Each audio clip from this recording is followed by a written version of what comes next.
Welcome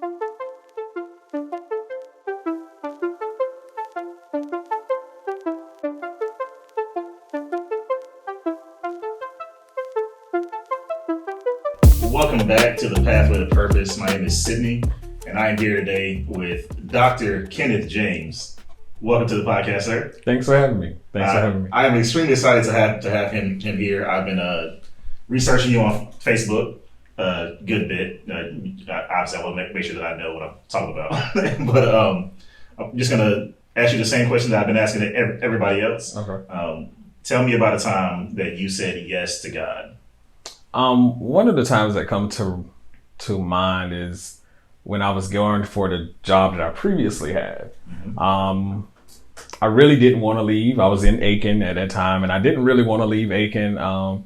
Just struggling to move out of my comfort zone. Yeah. So it was difficult. It actually took me some time to officially say yes. Like I said yes, but then I was like, I don't really know. I'm gonna take my time. But once I said yes for real, everything literally fell into place. My place that I got came with no issues. They didn't even do a background check. They was like, yeah, you approved, come do this. Furniture that I needed all came into place. When I moved there were some things that was wrong. And so they immediately turned everything around for me in that moment. So by the time I was finished signing papers and went back, it was like a whole new apartment. Sailing. So smooth sailing. So initially rough because I didn't want to go, but once I said yes for real, everything literally fell into place. It seems like God always makes us uncomfortable to be in His purpose. Mm-hmm. Have you can you explain the uncomfortableness with you moving and how you got through it? It was moments where I literally struggled. Like I tossed and turned with God in that moment. Like, God, okay, I know this is easy and it's moving real good, but I don't know. Am I sure this is what's going to happen? I felt uneasy, and it's like God in that moment was like, do you trust me or not?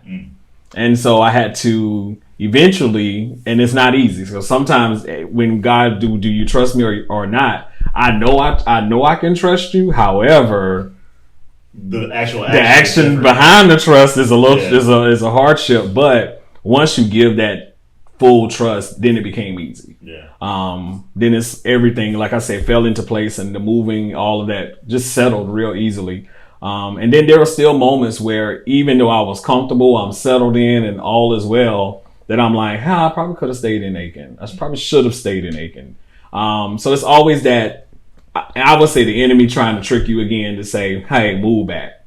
And I'm glad I didn't, because as a result, everything else happened. Where I'm at now, I'm here in Columbia now as a result of that move to Florence. Yeah. Did you know anybody in Florence? Absolutely nobody. Nobody at all? Nobody at all. That takes a lot. That was the struggle in it all, is moving to a place where I knew no one. Yeah. When I moved to Aiken, like I'm from Orangeburg, well, a small town called Norway, South Carolina. So moving from there to Aiken was already a struggle, but my best friend went with me, so it was okay. But moving from Aiken, I was in Aiken 12 years, so moving from Aiken to Florence was a whole different world. Time. Yeah, it's a very long time. That's undergrad, masters. Yeah. Dang, that's all right. But you ultimately got a better job, and yes. Are there some people that were also affected in the change that you made? Affected how? Maybe some like positively. Okay. Like because of your yes to God to a move, was there somebody who you were able to minister to, or? Yeah. Moving to Florence came at a time where I would consider at one of my low points. And as a result, when I got involved in the church I went to there, one of the first things one of the partners there asked me was, well, Kenneth, why did you move? Like, how did you feel? Because she was getting ready to move, actually. And she was like, I'm scared. I don't know anyone there. And I was like, this is how that move was from Aiken to Florence. So I got this. I can tell you about this move. And I just told her, like, it's not easy. And there are going to be moments where you literally want to turn around and go back.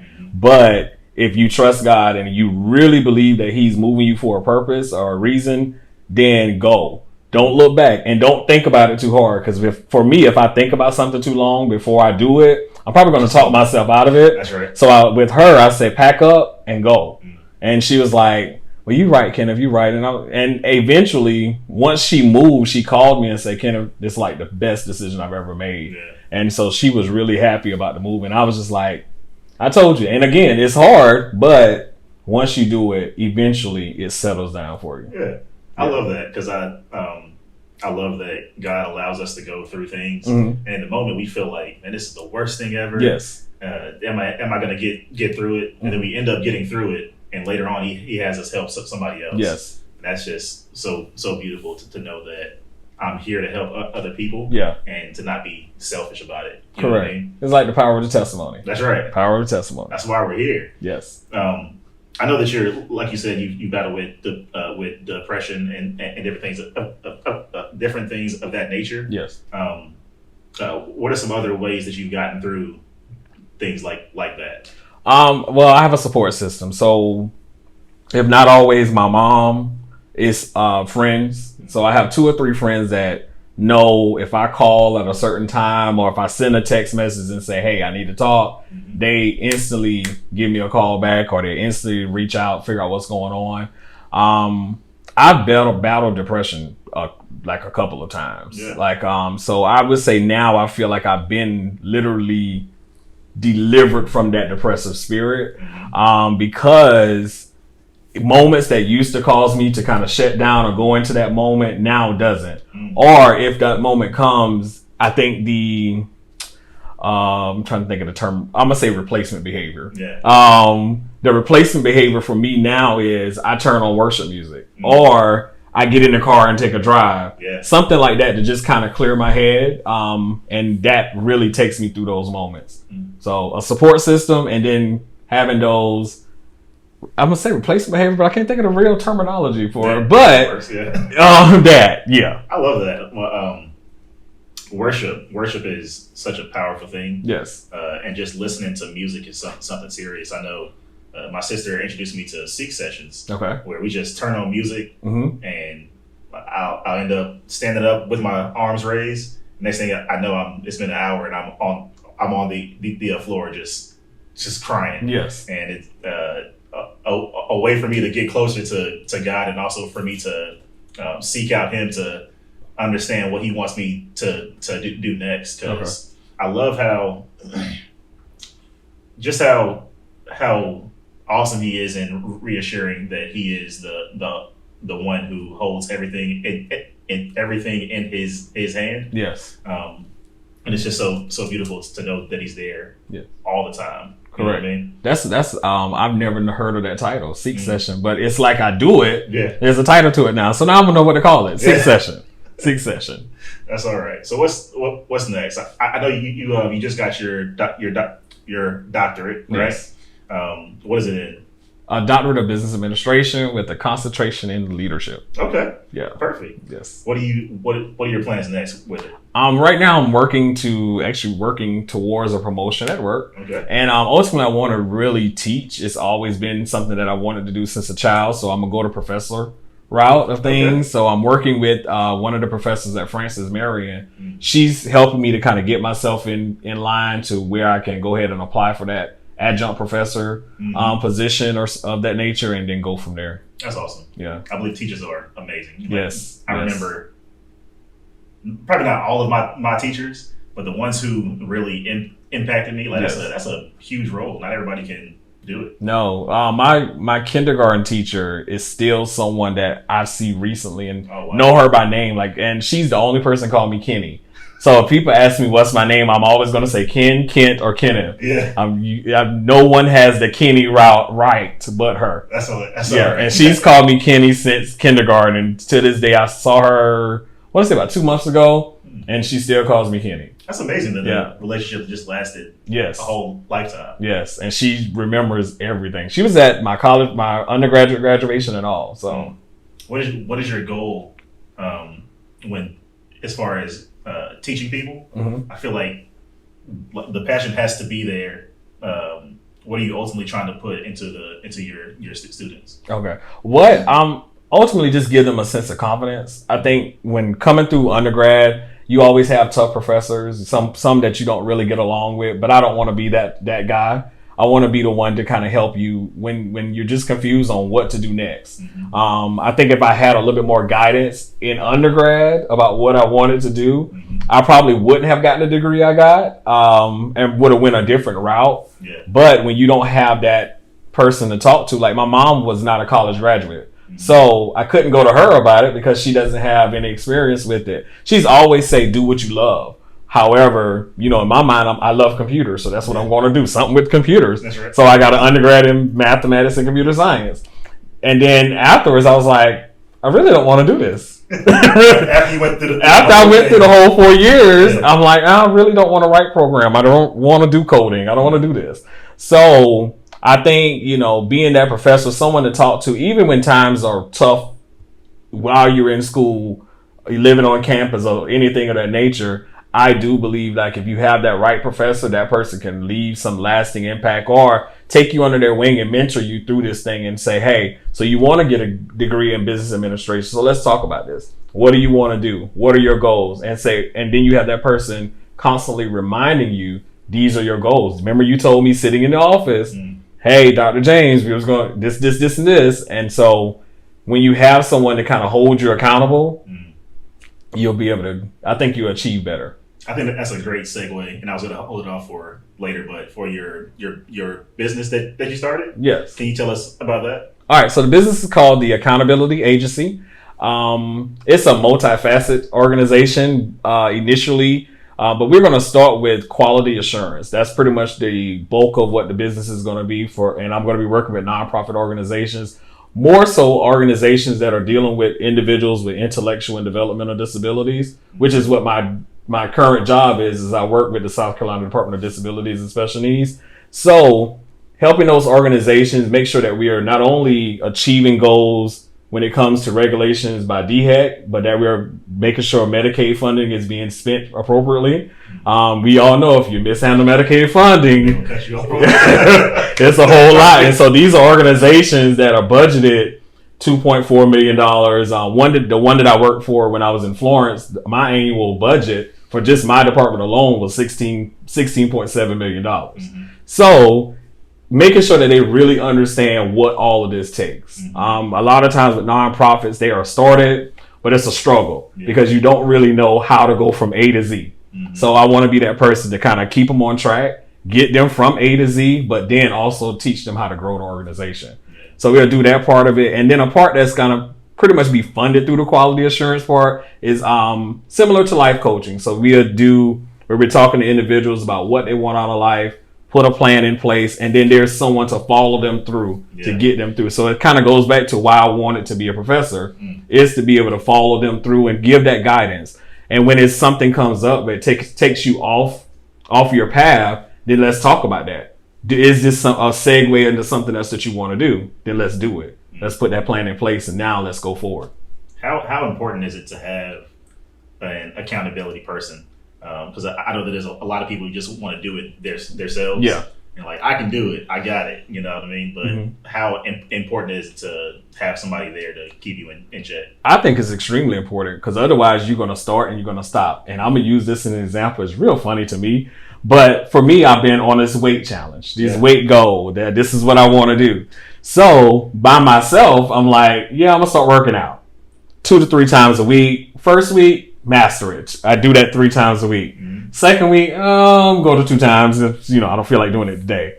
But if you have that person that's going to push you, you're literally going like, hey, Kenneth, did you work out today? No? Okay, let's go. Yeah. All right, you said 3 times a week. We got to get this 3 times a week. Hey, Kenneth, I have a friend that she just moved here, actually. And she's like, okay, Kenneth, you say you wanted to work out. I'm coming.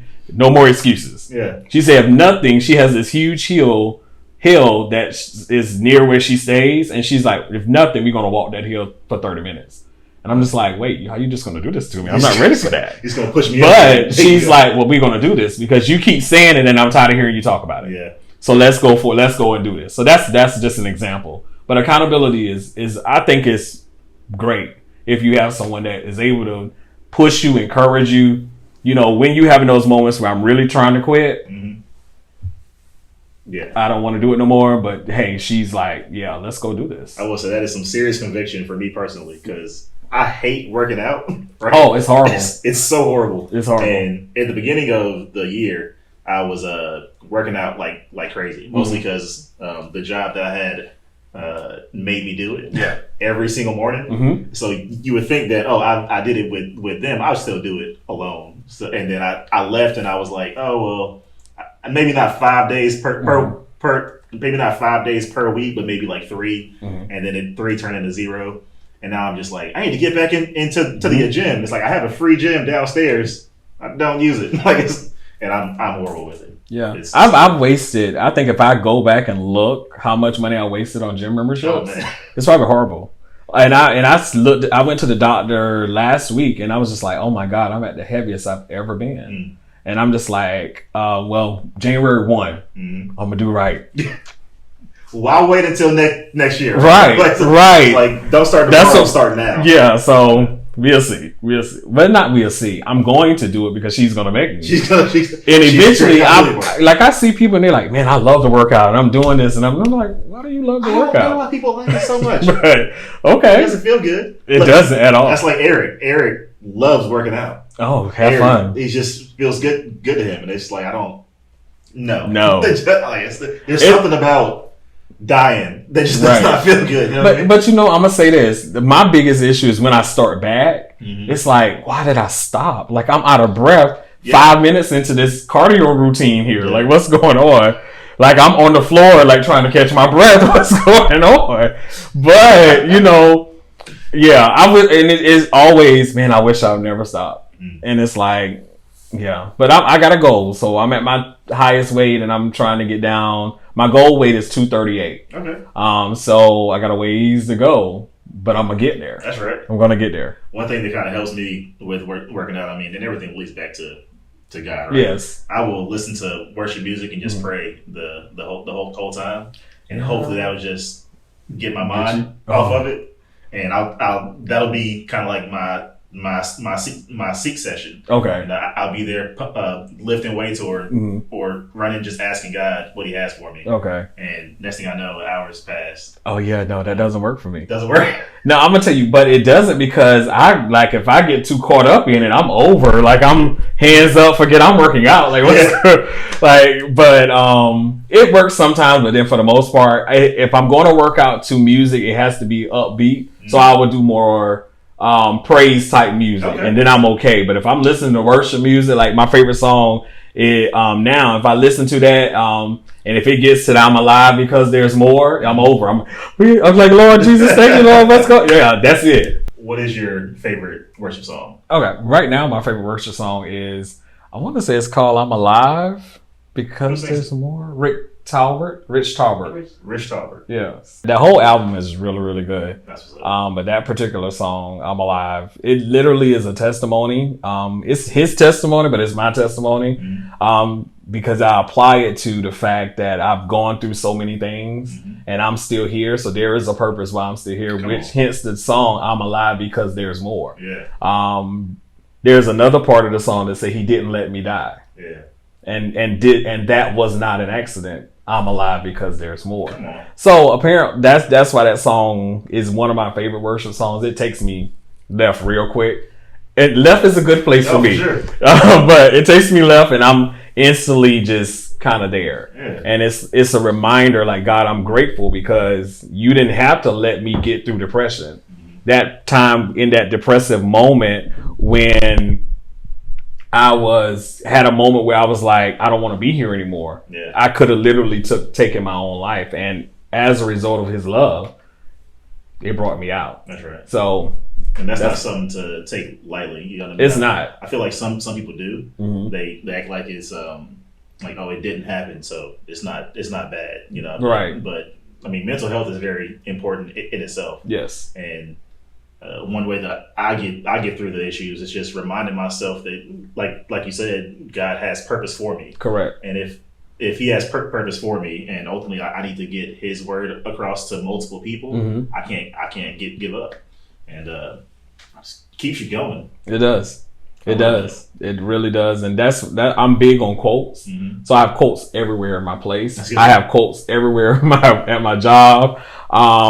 One that's at my job that I see as soon as I walk in says that I'm not here to be average. I'm here to be awesome. Come on. And so when I saw that at Hobby Lobby, I said, this is perfect because it's a reminder that I'm not here to just give you part of me. If I'm going to do something, I'm going to give it my all. I'm going to give it my best work. So this is something I put it, and it's there strategically because there are days when I really don't want to go in. But when I see that, it's like, okay, turn on. Let's go. So you have the quotes, you have worship music, you have some accountability partners. Yes. Is there anything else that keeps you going through your day that reminds you that God is still there for you? I may listen to a sermon or something of that nature. There's a quote that Dr. Matthew Stevenson says when he begins. He says, "Great men and women are only born for the time that they're needed the most." Come on. And the only reason we are still here is because God is not finished. And it says, if this was everything life had to offer, I would have every reason to quit. But because he's not finished, I've got to press harder and see what tomorrow holds. And so I say that pretty much every morning. It's like I have it on my, like, the entrance to my bedroom. For me, it'll be where the light switch is to get in the bedroom. It's there. So I see it every morning just to remind myself I'm still here because there's a purpose and I've got to press. I got to keep going. I can't give up now. I got to keep going. And ultimately, I understand why I had to deal with X, Y, and Z. So one day I quoted just simply that. Great men and women are only born for the time that needed the most. So therefore, I'm a great man. I'm still here. So therefore, I'm needed the most. So I got to give it my all today. Sermons. A lot of people sleep on them because they think let me just listen to them on Sunday for that little bit of time. Yes. But really listening to them multiple days, like I'll be in like 3 not like a lot. Like I'm not like a sermon all day person, but just taking that time just to listen to what God has for me and learning from different people, I believe is important. Correct. Because I know some people just listen to the same person, which is great. If God has given them that word, you should definitely hear it if you feel comfortable. Yeah. But it's just so much power out in these. But God is using so many different people to get His message across. Yes. That I just feel like I need to listen to multiple people. Yes, I'm not too many though. Like I've listened to every morning. Pastor Brandon Clark has a devotional he does, so I listen to that. Not every morning, most mornings. And then there's Bishop T.D. Jakes. I listen to something from him, and then one of my all-time favorite people, Stephen Furtick. I listen to him. He's always. There's not a moment like if I'm having a whole horrible day, I know I can go to Stephen Furtick's page, and there's something there. Even if it's him, it was one day he posted something where a song, him and his daughter was in the basement or the garage, and I was just like, why that song messed me up? Like I'm crying and I'm just like, wait, what happened? Like it's just a 50-second video. What happened? Him and his daughter. But it literally, the song was something that I needed to hear, or it was just a reminder. Hey, there's talent in me. I have to let it out, and so. But yeah, I listen to a lot of people, so it's not just one. Yes, I do more of Dr. Stevenson because that's where I go to fellowship. But for the most part, like now, I listen to Hart Ramsey. There's multiple people I listen to. I think that takes it back to just being obedient to what God tells you to do to affect other people. Yes, because if Pastor Furry hadn't put out that 50-second video for anybody to see, your life would have been affected in that moment because the way that it did, and which is why it's important to know that it's when God tells you to do something, you got to do it because there's a lot of people that are waiting to be delivered based off of what He told you to based off of what He told you to do. Correct. And it's I believe that even the way that I may walk past someone and brush their shoulder, that was 1 second. But if I hadn't brushed their shoulder, that 1 second would have made a difference in the whole, like a lot of things. Yes. I just feel like God is intentional with everything that He does. Correct. and everything. There was one lady, I can't remember where she was, but she really made me see this in a different way. And she was saying how, Kenneth, there are souls attached to your yes. And I was like, well, why would God do that? But literally, there are souls attached to your yes. Something that you have to tell God yes to. It is literally for someone else. I've always been taught that what you go through is not for you. It's for you to be a testimony to someone, or a testament to someone else. And so, like, if we go back to what you initially asked, was there anyone affected by my move from Aiken to Florence? And I told you the story of the young lady. Had I not gone through that, I wouldn't know how to connect with her and to actually encourage her to keep going. That's right. To go ahead and make that move. So you may have even told her the opposite. Yeah. It's like, I didn't do it last time, so yeah. So you I don't think you should do it, but do what you do. That's right. And then she's like, I'm probably not going to do it, Kenneth, because you didn't do it, and thanks for the help. But yeah, help. Correct. Oh man, and just making sure that you lean on the understanding of who God is, and knowing that, and I think constantly having that on your mind. Yes. That He's still here for you, and there is the higher purpose is extremely important. So, and that's now you quoted my favorite scripture. That's one of my favorite scriptures, and that's another portion of how I get through certain situations. Scripture, literally sitting and reading, or verbatim just speaking the ones that I know, just saying it out loud and continuously saying it until I feel myself encouraged. As my grandmother would say, she make herself happy, get yourself happy, and so. Or as the Bible tells us, encourage ourselves. I think in those moments, literally just saying scripture, saying those things, it literally brings you from what you're going through and puts you in a place like, okay, hey, if Paul can get through this, if David can get through this, if whoever can get through this, I can get through this. That's right. Because he did it back then. He right. have to do it now. Right. That's Ty Tribbett said, same God back then. That's right. The same God now. That's right. So, yeah. Do you enjoy reading? I do. Because I do not enjoy reading. Why? Because I don't know, but Okay. because of that, it has affected the way that I read the Bible. Because I always looked at it as reading. Yeah. But I've been looking at the Bible differently now, because it's something that I need to get through my entire life. Correct. So, which has also made me read other books. Has reading always just come easy to no? No. I'm gonna start with the Bible, but how I read the Bible is find scriptures that I like. So if I hear someone say it in church, I'll start with what the pastor talked about. Now I'm that guy. Yeah. Like if the pastor give a scripture, I've written it down, and I'm going home and I'm going to read it and say, "Oh, the pastor was wrong. Pastor's a little wrong on that scripture, but I get what he was trying to say." Yeah. And then from there, like now I read a lot of leadership books. Obviously that's what my concentration in for my degree, but I read that because I want myself to become a better leader. So if I don't know how to do something, why not read up on it? Look at people that are great leaders and read that type of information and ultimately apply it. So this is how the leader that I am. So I've always heard, hey, Kenneth, you're very consistent and you're honest, you're upfront, and you keep people in the loop. Well, I read a book that talked about an effective leader always is honest with their team. Yeah. An effective leader always keep their team in the forefront. So being me, I apply that to my life. So here I am as a leader. I'm keeping you in place. There's nothing you don't know. If I know it, they knew it. And I think that's what makes me a good leader. And I'm still learning to be a better leader. But I think though that's key. When you don't know something, reading is always fundamental, as my teachers would say. It is always, it's a help. Yeah. Yeah.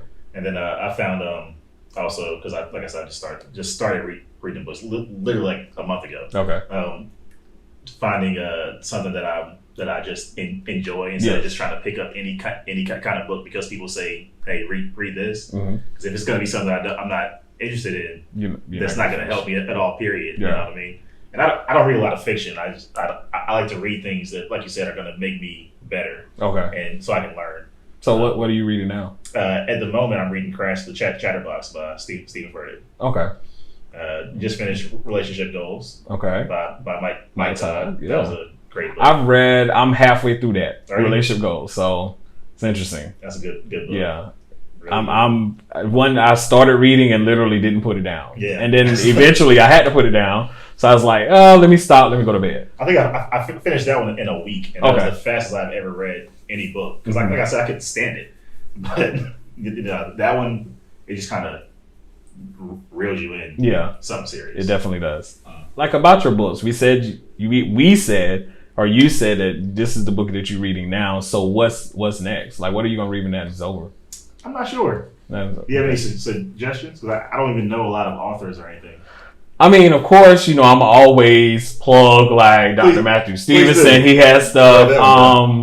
Dr. Pam Ross is a book. I can't think of the title right now, but it's a leadership book.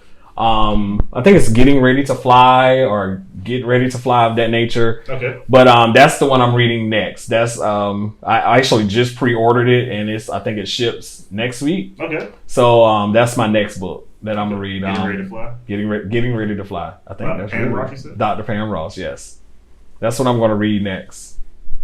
Should be pretty good. She's really good. Well, she calls herself the culturalist, so she brings culture or brings the all nations culture to wherever they are birthing a church, and she's one of my favorite leaders because she has energy. She's always lively. She's encouraging, and then she's also going to tell you or correct the situation. Yeah. And make sure you do it in the right way. I would like for people to, I want people to tell me the truth. You know what I mean? Yeah. I don't want them to lie to me, because if you're gonna leave me the same way after you see something happen, then I don't believe that you're a good friend. Correct. Yeah, friendships are really good. Like, you got to have the right friends. For me, I'm good at cutting a friend off. Yeah. And I know that's not a good thing to say, but I'm good at it because I feel like if I'm giving you more than you're giving me, and I feel like at this point your relationship with me is not beneficial, then hey, we need to separate. And it don't have to be permanent. Maybe we just need to take a break from each other. But I would say I have 3 best friends. And I have maybe 10 friends. Okay. Everybody else is associate. How do you? Because it is important to cut off people who aren't feeding you healthy stuff. Mm-hmm. How do you do that? Because it seems so difficult when it's like we're friends. Well, I'm gonna say this. My friends know me, so they know that at the drop of a dime, this conversation may end. Straightforward. So we'll have a conversation. I'll just say, hey, well, it always start with me warning, and I tell them to do that to me. If I'm not feeding you, let me know so I can make sure I'm holding up my weight with you.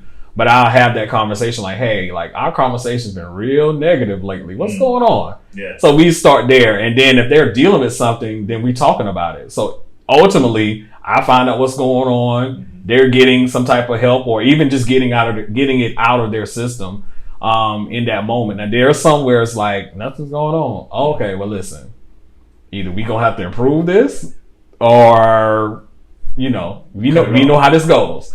And I have friends that tell me I'm crazy because I do stuff but I tell them at the end of the day, you can't help but love me because you don't have to guess. I'm gonna tell you, it's honest. It's what it is. So for me, it's easier now. Initially, it was hard because it's like I cut off my best friend that we were friends since I was in kindergarten, and it just we wasn't feeding each other at all. Like they wanted to live a certain life, I wasn't trying to live a life. I'm trying to do a little bit better. So we see each other now. We still speak, but we know each other. We're not friends right now. So I think that's good that you don't just irrationally lash out and just be like, we're not friends anymore, because you have this mindset of this isn't good. Let me just cut it off there, and just say bye. You actually talk it through, to find out if there's another problem there, which is what a friend should do. Right? Always, yes. You should be prepared to help your friend through something else. Yes, because if it's not the way that I normally act, right, there's probably something wrong. You're right. But if it's something that's consistent with me,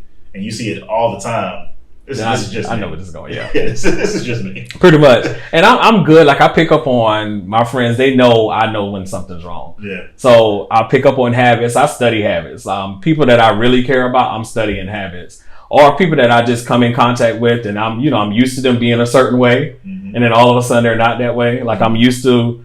I'm gonna use you for example. So if I met you and you was very bubbly or you had a lot of energy. And now we're talking and I'm just like, you just like, yeah, I'm just here. You know, yeah, Kenneth, yeah. And I'm just like, you okay? Where'd that person go? Like, what happened? Like, and I'm good at that. Like, I'm like, you're not acting like yourself. And they're like, yeah, this is me. And I'm just like, but when I met you, you was like this, and this. And now you're blah. Yeah. So, but I think my friends do that to me and I do it to them. So they know if something is wrong with me, I'm really not talkative. Mm-hmm. So if I'm not talkative with them, they know. Now, if I'm in a new environment, I'm quiet. Yeah, me too. There's often a joke with the people I go to church with now. When they first met me, they said that they thought I was stuck up. Oh, really? They was like, who this guy think he is? Like, they say I didn't speak, I didn't nothing. And now they can't get me to shut up. Yeah. So sometimes you're just filling out people. Yeah, and that's what it was because I was again, it's a new environment. So here we are. I live in Florence. And I'm driving to Charlotte to this open house, and I'm just like, bro, I just drove 2.5 hours. Like, I really don't have a hate for y'all at all, but I'm, You'll smile through. Just smile. It's like you're right. And so eventually, once I got inside and settled down, hey, I'm talking, and they're like, when did he start talking? Where does this person come from? Right. Not the same person. Not the same person. But yeah, and I'm learning in this season that details are important. As you said, it's important to pay attention to the small things. Right. Because the small things will see the underlining of stuff. Mm-hmm. And God is a God of detail. He is. He doesn't just make, the earth and not worry about the way that this piece of grass looks. Right. All that is important to him. Correct. And with the details, it strengthens relationships, right? Mm-hmm. So how have you strengthened your relationship? How have you seen relationships be strengthened based off of your attention to detail? I would say, even if I go back to that example of picking up on if something's wrong and then really not talking about it, I think in moments when you have someone that is a listener, like I'm a listener, mm-hmm. and I'm not just listening to not talk back. When my talk back is pretty much to kind of, I hear you saying this. Mm-hmm. Is this what you mean? Because I want you to know that I'm really paying attention to what you're saying. So I have friendships that are literally grown as a result of me just being able to listen. Yeah. A lot of times I hear people say, hey, are they confused that I'm really listening and I'm giving them feedback and can really understand what they're saying? And they're like, well, no one, when people say they listen to me, they're really not listening. Like, they're just there looking, nodding, and it's like, well, what did I say? Oh, yeah, it's going to be okay. Yeah. But here, if you ask me, hey, Kenneth, well, what did I say? Well, you said this, and this is what I thought you meant, but is that correct? Mm. Did you really mean this? And so I think our relationships with my friendships have grown because of that. And for, me just being there as a person, and being intentional, checking up on family members. If I know like mom was sick the other week, I'm going to ask, hey, how was mom today? Kenneth, you remember that? Yes, I remember that. How was mom today? Or simple stuff of, hey, it's your mom's birthday tomorrow, right? Yeah. And they're like, I barely remember my mom, but you told me that. And so when people tell me things, I go instantly, like I may not do it right then, but when I go out of their presence, it's in my phone because I want to be able to remember that. That's good because it makes people know that I feel like God is using you to let people know that they are important. Yes. Instead of just feeling like, oh, nobody cares about me. Right. I do have this one person who really pays attention to the things that go on. Yes. That's awesome. And I have friends that say, Kenneth, you must never have bad days. Oh, do you really want to know these bad days? But I have them. And I think, for instance, I put up on Facebook, I want to say it was today's Friday, maybe Wednesday. Mm-hmm. I put up facts about me. And I talked about my dealing with depression and my dealing with other things. Because what happened was that spirit from a conversation that I had with someone, there was like, Kenneth, your life must be perfect. No, it's far from perfect. That's right. It looks like it is. And that's the grace of God. But for me, I'm living this thing and I know it's not perfect. Mm-hmm. So I told them, like, it's days I literally will just cry. Like, what's going on? Yeah. But in those moments, it's me trying to figure it out, or either I've shut people out, so I'm not talking about it. And so once I go through that moment, then I'm like, I have friends that are like, hey, Kenneth, you was on my mind. What's going on? Mm-hmm. Or I have like I call him my brother, Deshaun. He randomly, I guess he sits, I told him he sits with God. Yeah. Cause he will call, and when he calls, it's like at that moment, something is either wrong or I'm really trying to contemplate something. And it's like, and he'll call and he say, hey brother, you on my mind. Amen. What's going on? Or if he don't hear from me in a couple of days or something of that nature, he's shooting a text, hey, are you good? And I'm like he's really intentional. And so it was hard at first because I didn't really trust too many men. Yeah. So I'm just really learning to brotherhood. I'm just learning that. That's right. But yeah, it's great. Yeah, I feel like, and I've said it before, I feel like when you have a new Christian, someone who wasn't born into it, they believe that a Christian means that there's no problems ever. Like, oh gosh, it'll be great, and I'm always smiling. But it's not about there won't be a problem, but you handle the problem differently. Handle it differently. Correct.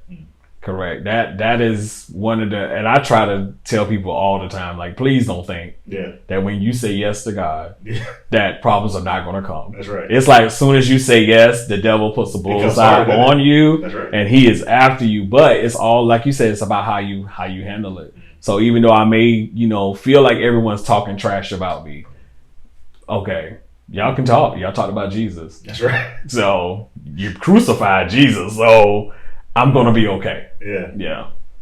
That's good stuff. Yes. Well, I thank you so much for coming on this podcast. Thank you for having me. This has been nice. It's been a great conversation. I got some great stuff. I'm going to read more, which I'm so excited about. But I know that it is necessary for my bio growth. So yeah, perfect.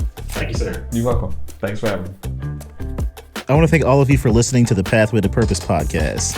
I hope you heard something that helps you grow and something that you can pass on to someone else. Stay tuned for the next episode and check out the Pathway to Purpose Instagram and Facebook to see inspirational quotes to help you on your journey. Don't forget to subscribe to the Pathway to Purpose Patreon for exclusive behind-the-scenes content also. I want to thank my whole team at Scott Young Media Group for making this podcast possible. Be blessed, everyone.